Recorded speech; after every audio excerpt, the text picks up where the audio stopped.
সময় যতই গড়াচ্ছে ততই বাড়ছে ট্রেনের হুইসেল। প্রস্তুত হচ্ছে মাটি এবং মানুষ, এবং অন্তর্বর্তীকালীন এই সরকারের সবচেয়ে সময়ের বড় প্রশ্ন, সংস্কার কত দ্রুত।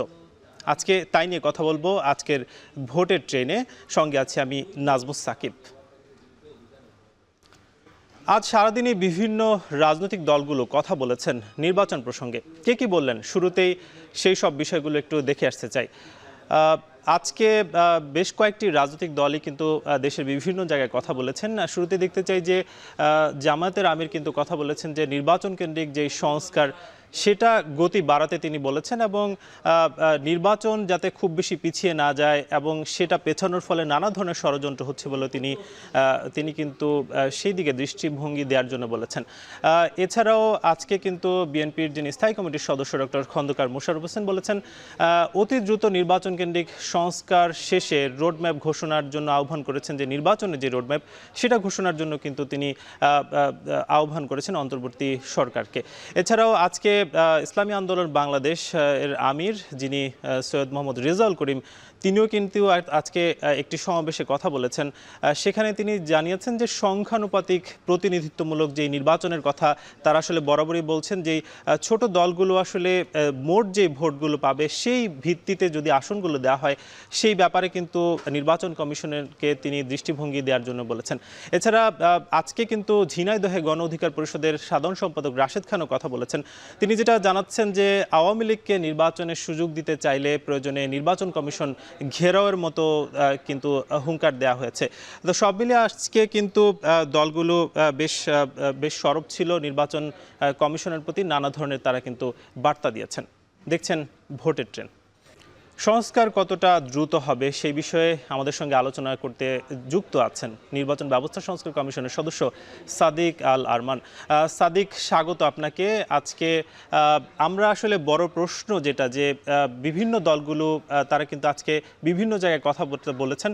সেখানে তারা যেটা বলছেন যে নির্বাচন যেহেতু করাই লাগবে, সেক্ষেত্রে সংস্কার যাতে দ্রুত করা হয় এবং সংস্কারের নামে আসলে নির্বাচন খুব বেশি যাতে পিছিয়ে না যায়। তো সব মিলে আসলে কি মনে হয়, এই সংস্কার কবে নাগাদ দেখা যেতে পারে?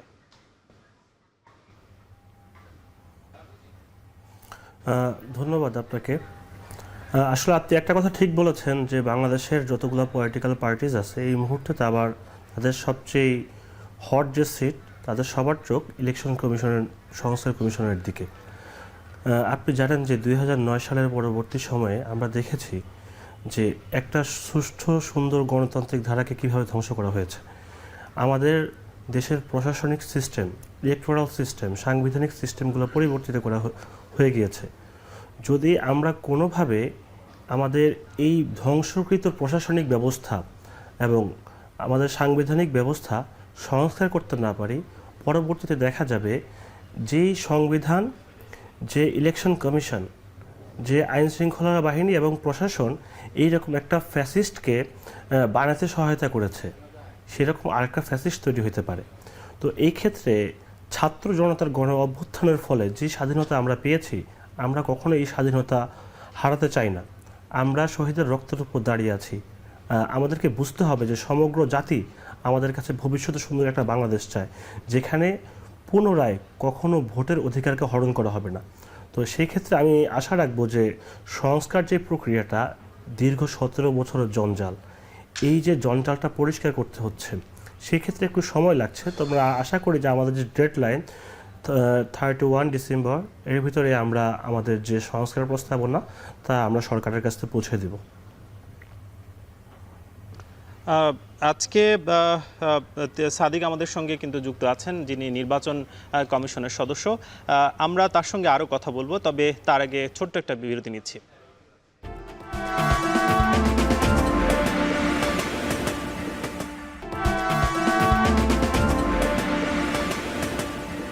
বিরতির পর ফিরে এলাম। দেখছেন ভোটের ট্রেন। আমাদের সঙ্গে যুক্ত আছেন নির্বাচন ব্যবস্থা সংস্কার কমিশনের সদস্য আমাদের সঙ্গে কিন্তু যুক্ত আছেন আমির হোসেন। আমরা একটু জানতে চাই যে আজকে আসলে ছোট দলগুলো কিন্তু বলেছেন যে সংখ্যানুপাতিক হারে নির্বাচন ব্যবস্থা চালু করার জন্য এবং সংস্কারে সেটা কিন্তু অন্তর্ভুক্ত করার কথা বলেছেন। তো আপনি যেহেতু নির্বাচন ব্যবস্থা সংস্কার কমিশনের একজন সদস্য, কি মনে হয় এটা কি অন্তর্ভুক্ত হতে পারে কিনা? আহ, সংখ্যানুপাতিক হারে যে নির্বাচনের যে বিষয়টা, এই বিষয়টা আমরা ইতিমধ্যে কয়েকটা দলের কাছ থেকে প্রস্তাবনা পেয়েছি। কিছু বিশেষ ব্যক্তিবর্গ তাদের কাছ থেকেও আমরা এই বিষয়ে প্রস্তাবনা পেয়েছি। এই বিষয়ে আমাদের আলোচনা হয়েছে। আশা করি যে আমাদের আলোচনা খুব শীঘ্রই চূড়ান্ত রূপ নেবে। তারপরে হয়তো আমরা বলতে পারবো যে এই বিষয়টা আমাদের সুপারভিশে থাকবে কি থাকবে না। তবে এই বিষয়ে যথেষ্ট আলোচনা হয়েছে আমাদের মাঝে। তবে এটা ঠিক যে বাংলাদেশের যে বর্তমান অবস্থা, দেখা যাচ্ছে যে দুইটা বড় পলিটিক্যাল পার্টিস তারা কিন্তু হয়তোবা 40-60 বা 50-50 না হলেও কাছাকাছিভাবে ভোট ভাগ হয়, কিন্তু পরবর্তীতে দেখা যায় এটা কিন্তু বিশাল বড় একটা শ্রেণী যারা এদেশের নাগরিক, তারা কিন্তু এতগুলা ভোট দিয়েছে, এদের ভোটগুলা কাউন্ট হয় না, কারণ যে তাদের প্রতিনিধিত্ব সংসদে আসতে পারে না। তো সেই ক্ষেত্রে যদি সংখ্যানুপাতিক হারে আনুপাতিক হারে যদি এই বিষয়টা করা হয়, হয়তোবা আমার পয়েন্ট অফ ভিউ থেকে এটা ভালোই হবে। কারণ আমি মনে করি যে বাংলাদেশের যারা ছোট ক্ষুদ্র নৃগোষ্ঠী আছে, আদিবাসী আছে, উপজাতি আছে, এবং যারা সংখ্যালঘু আছে, নারী সমাজ আছে, তাদের সবার রিপ্রেজেন্টেশন আমাদের হাউসে প্রয়োজন। তো সেই ক্ষেত্রে এই যে এই পদ্ধতিটা হয়তো বা যদি আমাদের সংস্কার কমিশন থেকে প্রস্তাবনাটা যায়, আমি ব্যক্তিগতভাবে খুশি হব। সাদিক, আপনি আমাদের সঙ্গে যুক্ত থাকবেন। দেখছেন ভোটের ট্রেন। আমরা যুক্ত হচ্ছি নির্বাচন ব্যবস্থা সংস্কার কমিশনের সদস্য সাদিক আরমানের সাথে। সাদিক, একটু জানাবেন যে সর্বোপরি আসলে কি ধরনের সংস্কার হতে যাচ্ছে এবং ছাত্রদের বা জনতার যে প্রত্যাশা নির্বাচন নিয়ে, গত 3টা নির্বাচন নিয়ে যেহেতু বড় ধরনের প্রশ্ন রয়েছে, সব মিলে আসলে কি ধরনের সংস্কার হতে যাচ্ছে সেটা একটু বলবেন। আমি আপনার সাথে একটা বিষয় অ্যাড করব। গত 3টা নির্বাচন প্রশ্ন না, জাতির সাথে তামাশা হয়েছে। এটা আমি জন্মের পর থেকে কখনো আমি ভোট দিতে পারিনি, এটা অত্যন্ত দুঃখজনক। আমাদের যে 24-এর গণ অভ্যুত্থান, এই গণ অভ্যুত্থানের পিছনে আরেকটা খুব বড় শক্তি ছিল একটা জাতিকে তার ভোট অধিকার থেকে বিরত রাখা। যদি পরবর্তীতে আমরা এরকমভাবে আবার কারো ভোট অধিকার হরণ করি, সেরকমভাবে যেই আসুক সে কখনোই আমাদের যে জনতা তাদের কাছ থেকে রেহাই পাবে না। তো আমি এরই ধারায় আমরা যেহেতু নতুন একটা বাংলাদেশ 2.0 তার আশা রাখছি, সেই ক্ষেত্রে সংস্কারগুলো যেভাবে আসবে আমরা আশা করি যে আমাদের যে বর্তমান যে পার্লামেন্ট, এই পার্লামেন্টে আমাদের বিশাল একটা অংশ আছে যারা দেশের বাইরে থাকে, যারা আমাদেরকে ভোট দিতে পারে না আমাদের জাতীয় নির্বাচনে। আমরা তাদের অংশগ্রহণ নিশ্চিত করার জন্য চেষ্টা করছি পোস্টাল ব্যালটের মাধ্যমে। এবং যদি অন্য কোথাও যারা আমাদের কোনোভাবে ভোট বা নির্বাচনী ব্যবস্থার সাথে সম্পৃক্ত না থাকে, যারা ভোট দিতে না পারে, আমরা চেষ্টা করব সমগ্র দেশের জনগণ যারা দেশে থাকুক বিদেশে থাকুক তাদেরকে ভোট অধিকার নিশ্চিত করার জন্য। আমরা আরেকটা বিষয় চেষ্টা করব যে আমাদের সংসদে যে বর্তমান যে নারী ব্যবস্থা, নারীদের জন্য সংরক্ষিত আসন আছে 50টি। আমরা খুব আশাবাদী যে যেহেতু আমাদের এখন নারীদের জাগরণ হচ্ছে, নারীরা ছেলেদের সাথে সমানে সমান তাল মিলিয়ে সব জায়গায় কাজ করছেন, তো আমরা মনে করি যে নারীদের জন্য সংরক্ষিত আসন এটা তাদের জন্য অসম্মান।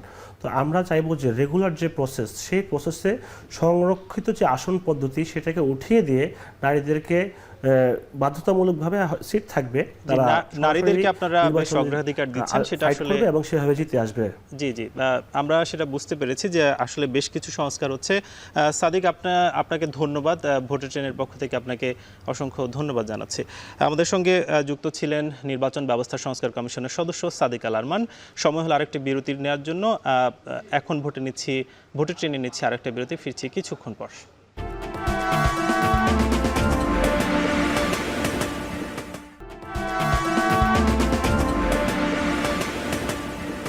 স্বাগত আরও একবার, দেখছেন ভোটের ট্রেন।